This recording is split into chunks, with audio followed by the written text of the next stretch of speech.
Hello दोस्तों, नमस्कार, प्रणाम। अपने यूट्यूब चैनल पर आप सबका स्वागत करत हई। बहनी, दीदी, माई, चाची, भौजी, काकी जे के यूट्यूब के माध्यम से देखत हई, सबके हाथ जोड़ के तहे दिल से प्रणाम करत हई। आज आप लोगन के बीच बहुत प्यारा, बहुत मज़ेदार नाच गीत शंकर भगवान और पार्वती जी के गीत लेके आई भजन।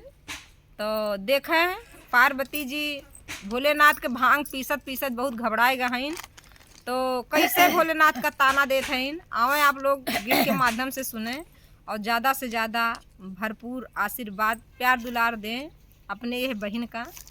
आवे गीत का सुनाओ थी। रोज रोज गौरा शंकर के मारे ताना, रोज रोज गौरा शंकर के मारे ताना, नैहर चली जाबे हे भोले बाबा, नैहर चली जाबे हे भोले बाबा। रोज रोज गौरा शंकर के दे ताना, रोज रोज गौरा शंकर के दे ताना, नैहर चली जाबे हे भोले बाबा, नैहर चली जाबे हे भोले बाबा। हमरे नैहरवा में महलाया टारी, हमरे नैहरवा में महलाया टारी, पर्वत पहाड़वा से मोर मन भागा, पर्वत पहाड़वा से मोर मन भागा, नैहर चली जाबे हे भोले बाबा, नैहर चली जाबे हे भोले बाबा।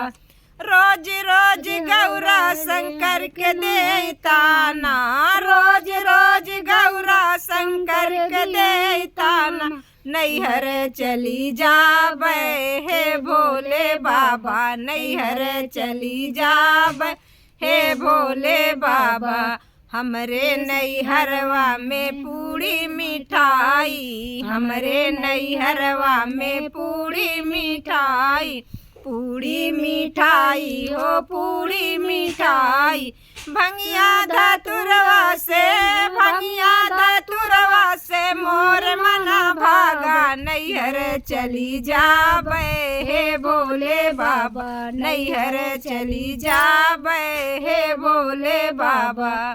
रोज रोज गौरा शंकर के मारे ताना, रोज रोज गौरा शंकर के मारे ताना, नैहर चली जाबे हे भोले बाबा, नैहर चली जाबे हे भोले बाबा।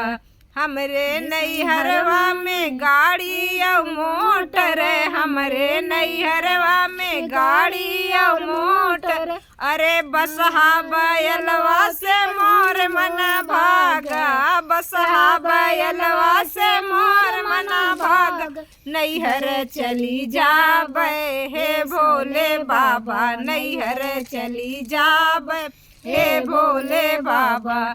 रोज रोज गौरा शंकर के मारे ताना, रोज रोज गौरा शंकर के मारे ताना, नैहर चली जाबे हे भोले बाबा, नैहर चली जाबे हे भोले बाबा।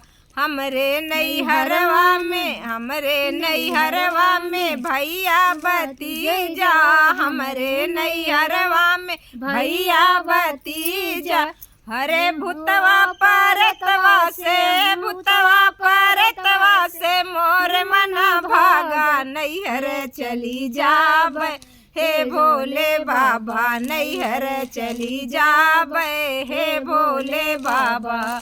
रोज रोज गौरा शंकर के मारे ताना, रोज रोज गौरा शंकर के मारे ताना, नैहर चली जाबे हे भोले बाबा, नैहर चली जाबे हे भोले बाबा। हमरे नैहरवा में, हमरे नैहरवा में सखिया सहेल रे, हमरे नैहरवा में सखिया सहेल रे, सखिया सहेल रे हो सखिया सहेल, सपवाया बिच्छू से मोर मना भागा, सपवाया बिच्छू से मोर मना भागा, नैहर चली जाबे हे भोले बाबा, नैहर चली जाबे हे भोले बाबा। रोज रोज गौरा शंकर के देताना, रोज रोज गौरा शंकर के देताना, नैहर चली जाबे हे भोले बाबा, नैहर चली जाबे हे भोले बाबा। तो गीत कैसन लगा आप लोग कमेंट में बताइए और ज़्यादा से ज़्यादा अपन प्यार दुलार आशीर्वाद दीजिए। मिला था आगे वीडियो में, तब तक के लिए नमस्कार प्रणाम।